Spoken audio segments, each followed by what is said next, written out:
Ako si John Jacob Plaza, 24 years old, taga-benta ng dyaryo sa bangketa mula Makati City. Simula 12 years old ako, nagbebenta kami ni Mama ng dyaryo sa bangketa ng Makati. Nilalatag ko ang mga dyaryo para mas madaling makita at mabenta sa mga dumadaan. Kapag malakas ang benta, 200 ang kinikita po namin. Bilang nagtitinda sa bangketa, ang pinakaayaw kong nangyayari ay ang clearing operations. Hindi na nga kalakihan ang aming kinikita, nasisira pa ang aming paninda. Habang lumalaki ako, aminado kong kinahihiya kong aking trabaho dahil sa panunokso ng iba. Pero tinuruan ako ni Mama na huwag ikahiya ang kinabubuhay namin, kaya tinanggap ko ito ng buong puso. Kami na lang ni Mama ang magkasama sa buhay, kaya tag team kami sa pagharap sa mga problema. Kaya lahat ng laban ko sa buhay, mapasinging contest man o anumang pagsubok, inaalay ko lahat ng tagumpay para sa aking mama. Mama, ikaw ang aking inspirasyon upang lumaban at manalo. Please welcome ang tindera ng dyaryo, kontrabahador number 1, John Jacob Plaza. John Jacob! Hi, John Jacob. Hello po. John, John, ano bang ang iyong palayaw? Ikaw na nagaganon na. Jacob. Dati ako. Parang pa-AD na rin ako eh. Ilang taong ka na, John? 24 po. 24 years. So, saan ka nagtitinda, John Jacob Plaza? Sa plaza? Sa bangketa lang po. Napatawa lang ako. Plaza, sa bangketa. Sa bangketa po. Ano mga binibenta mong dyaryo? Dyaryo po na mga news po. Tabloid or mga broadsheet? Ay, mga broadsheet din po. Both Diyan. po, both. Both. Yes. Diyan, maadaling araw pa lang yan, naglalatag na kayo, no? Opo, alas 5 po ng umaga. Oo, nakikita ko yan, yung mga naglalatag-latag. Hanggang anong oras kayo nagbebenta? Kadalasan morning po talaga. So, hanggang alas 10 po kami talaga. Talaga. Alam mo, narinig ko doon kanina, nung una daw, kinahihiya mo yung pagtitinda ng dyaryo. Nag-aaral po kasi ako noon. So, pag may nagdadaan po mga klase ko na nagtitinda po ako ng dyaryo, tinatawanan po nila ako, parang dinuduro-duro ko na, nagtitinda ng dyaryo. Parang sabi ko, ang sama ng loob ko, sabi ko, bakit naman ganun? Nagtitinda lang naman po ako. Paano mo nalagpasan yung mga ganong sinasabi ng mga klase? In-encourage po ako ni Mama na huwag kang mahiya sa trabaho natin, marangal tayo. Tama. Alam mo, katulad niya ako kasama ko rin lagi si nanay kasi ako lang lalaki. Ako, nagtatrabaho kami, ang binibenta namin isda. Di ba sa yun? Pero nung bandang huli, naisip ko, para sa nanay ko to. Ikaw rin, di ba? Para sa nanay mo yung Yes po, ginagawa mo. yes. May mga kapatid ka ba? Bakit nga kayong dalawa lang ng mama mo? Only son lang po kasi yung tatay ko po, nag-iwalay po sila 3 years old pa lang po. So parang kaming dalawa lang po, tsaka nung lola ko yung nagpalaki po talaga sa akin. Pero nakilala mo ba yung daddy mo? Opo. Pero nung nakilala ko po siya, nung una nagalit po ako, pero sabi ko, bakit parang hindi kami umaasenso? So ang ginawa ko po, yung galit ko po, pinalitan ko po siya ng acceptance po na ganun siguro may dahilan kung bakit iniwan ka po. Ay, maganda yung ano niya, Kaya- isip niya, no? Tanungin mo naman, gaano mo kamahal ang nanay mo kapag yung sa bentahan na? Sobra po. Sobrang mahal na mahal ko po yung mama ko. Handa ka na bang kumanta? Yes po, handa na po. Okay, Jacob, sige dad. Maghanda ka na dito. Handang-handa ng ibandera ang kanyang galing sa pag-awit. Narito na ang proud dyaryo vendor, kontrabahador number 1, John Jacob. At saka na pala, kanta ka na!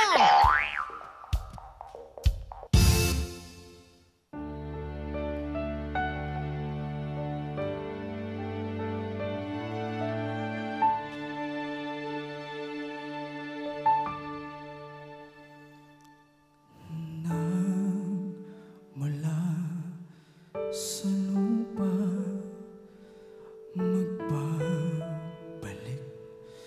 ng kusa ang buhay.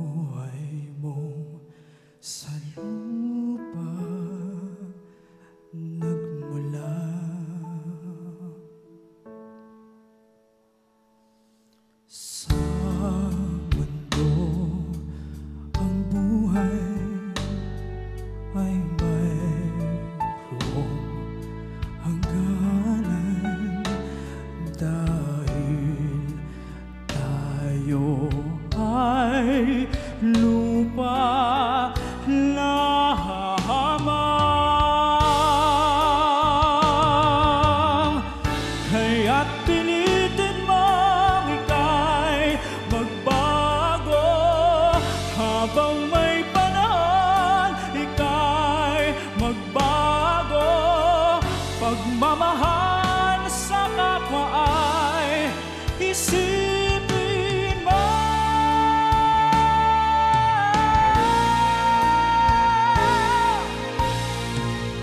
Kaya't pilitin mong ika'y magbago habang may panahon ika'y magbago. Pagmamahal sa kapwa ay isipin mo.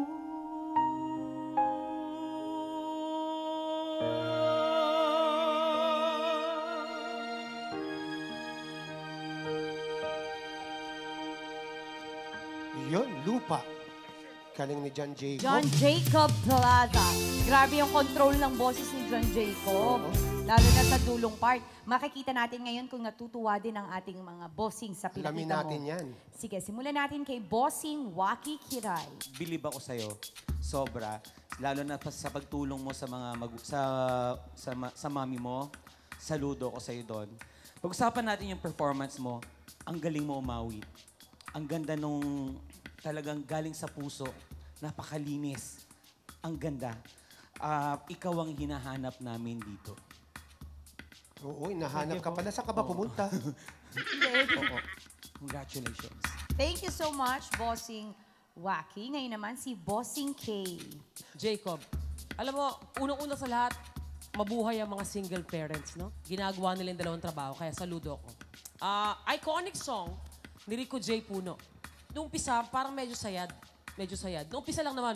Pero nung lumabas na totoong boses, yung comfortable mong range, ang ganda. Ang ganda sa kakaumalagwa. Kaya I loved it. Congratulations. Yun. Thank you po. Salamat. Mabuhay ang mga single parent. Yan. At ang single parent, nagiging matagumpay yan sa mga katulad ng anak na tinutulungan. Kuya Yani, ng yung pang mga parent, nagbabayad ba ng renta yan? Siyempre. Kaya nga, pay eh. Rent. Pay rent kasi Oo. parent. Okay. Sabi Grabe. ko, Kuya Yani. Grabe Okay, ka talaga. Big Bossing Ariel. Nakatulog ako Jacob, ang ganda ng high notes mo. And I love the way you perform kasi you perform with humility when you sing, but at the same time, you show your strength and confidence but when you got to that ending. I loved you and I admire you very much. Congratulations. Thank you po. Salamat, Big Bossing. Sa lahat ng mga bossings natin, maraming salamat. At syempre pa, maraming salamat sa iyo, John Jacob. Ha? Pwede ka muna magpahinga sa gilid. Meron tayo dong juice. May pagkandala pala. Hindi, yung dyaryo niya, ibebenta pa niya, Kuya Yani. Okay. Thank you, John. Ha? Diyan ka lang muna sa gilid. Ha? Meron tayo mga juices dyan. Okay, nakaligtas ang dalawa nating kontrabahador sa hamon ng buzzers. Kaya ibibigay na natin ang oras na ito para mapag-isipan ng ating mga bossing ang kanilang magiging desisyon. Mga bossing, Okay, ayan na. Nag-iisip na sila. next, papasalamatan ko lang ang PBA. Ng mga Promote nila tayo. Sinabi rin ng boyfriend ko, nanonood siya. Oo, na-promote ang Lunch Out Loud. Thank you so much po. God Okay. bless you. Okay, alamin na natin ang magiging boto ng ating mga bossings. Big Bossing Ariel. Thank you, Yani, Alex. You know, itong competition na to, we enjoyed both performances. Pero one has to win. No? So, pasado ka sa amin. Kontrabahador number.